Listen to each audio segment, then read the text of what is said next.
E aí, pessoal, beleza? Chegamos aqui para a segunda parte, que a gente vai falar dos sais minerais. Então, na última aula, a gente começou falando sobre substâncias inorgânicas. Falamos que eram substâncias muito simples, encontradas na natureza, com facilidade na natureza, e que começamos a falar da água. Agora a gente vai seguir para o cálcio, tá?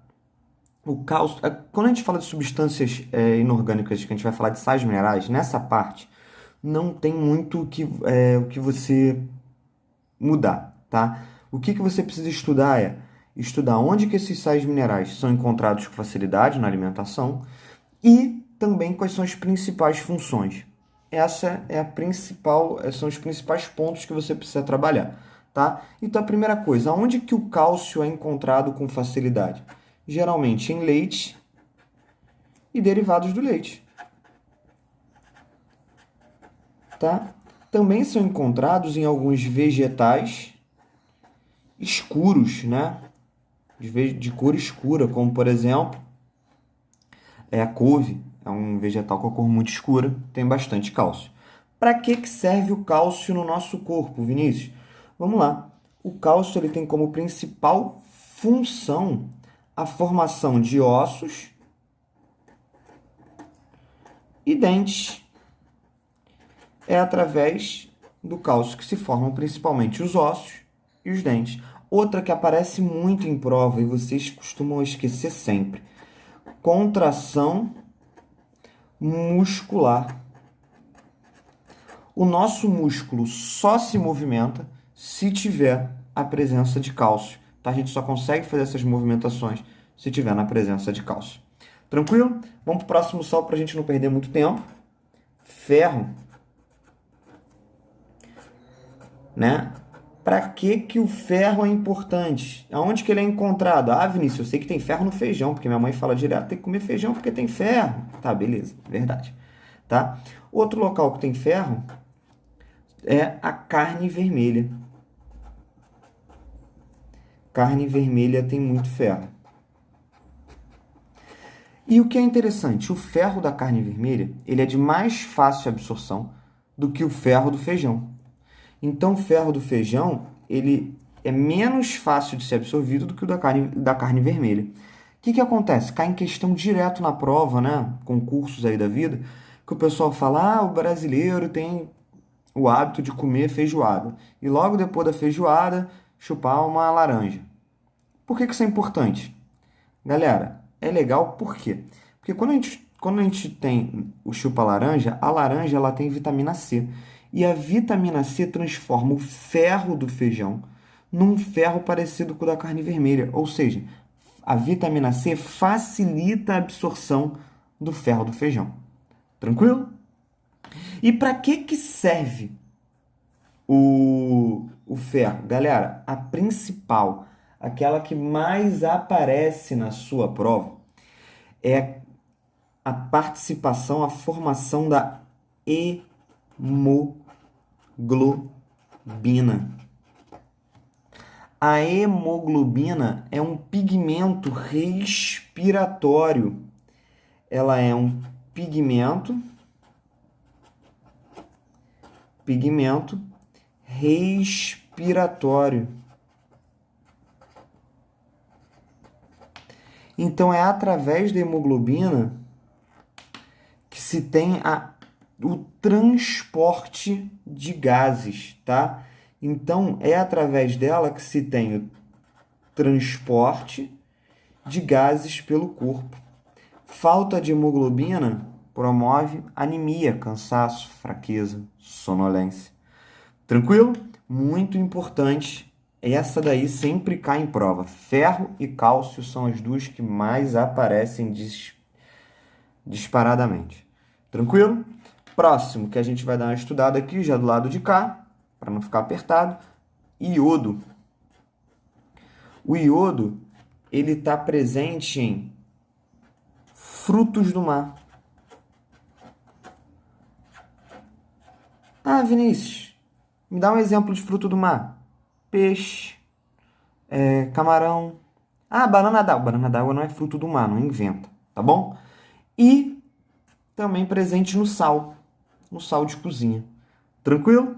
Por quê? Até o nosso governo obrigou a aumentar a quantidade de iodo no sal de cozinha. Por quê?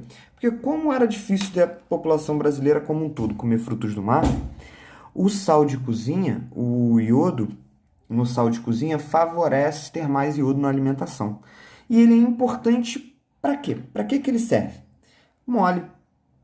O iodo, ele ajuda nos hormônios de uma glândula na altura da garganta, chamada de hormônios da tireoide.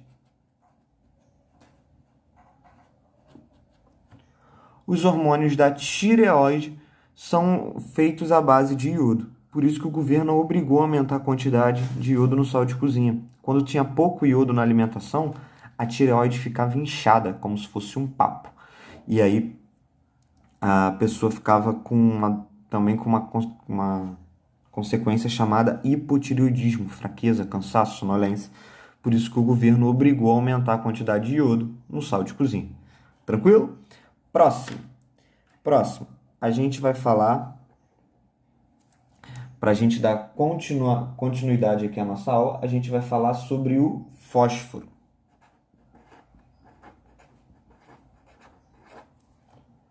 Tranquilo?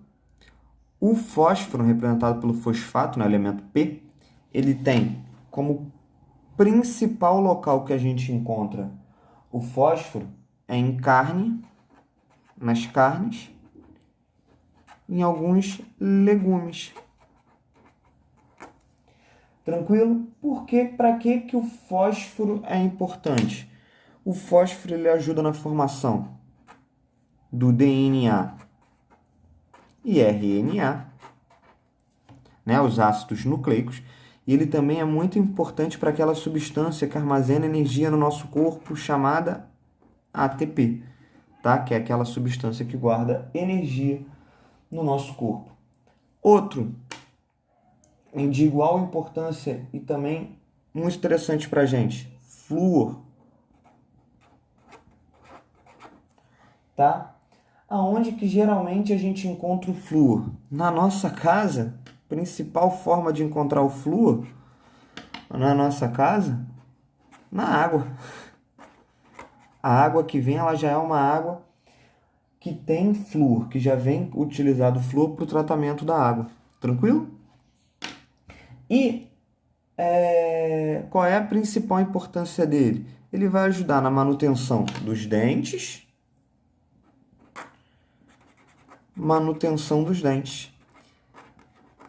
Ele é um excelente antibactericida, tá? Ou seja, ele tem uma ação para combater as bactérias, principalmente as que estão no dente, muito grande. Tranquilo? Potássio. O potássio, ele também vai ser muito encontrado em frutas e verduras.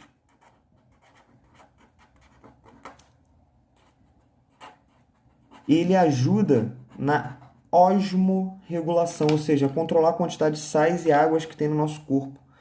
Então, ele auxilia na osmorregulação, ou seja, controla a quantidade de água e sais do nosso corpo. Tá? Paralelo ao potássio, tem o sódio. Temos o sódio, tá? O sódio, ele vai ser encontrado com facilidade no sal, até porque o sal é o NaCl, né? O cloreto de sódio, tranquilo? E ele vai ter também um controle muito importante na osmorregulação.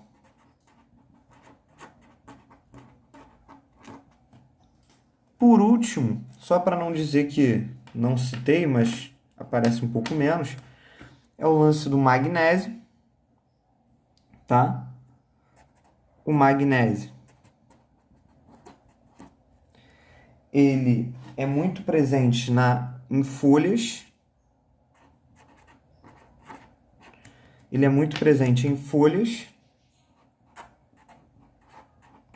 até porque ele forma a clorofila. Ele é que vai fazer a clorofila. clorofila, ou seja, ele é que vai absorver a luz para poder realizar a fotossíntese. Tranquilo? Galera, então essa parte de substâncias inorgânicas a gente fechou. Vamos começar a parte de substâncias orgânicas, que aí vai ser bem maior. Tranquilo? Vai ter bem mais matéria, porque a gente vai ter que falar de carboidrato, lipídio, proteína, DNA, vitaminas, e aí tem bastante coisa para a gente continuar estudando. Cai dentro e vai fazendo os exercícios. Tamo junto!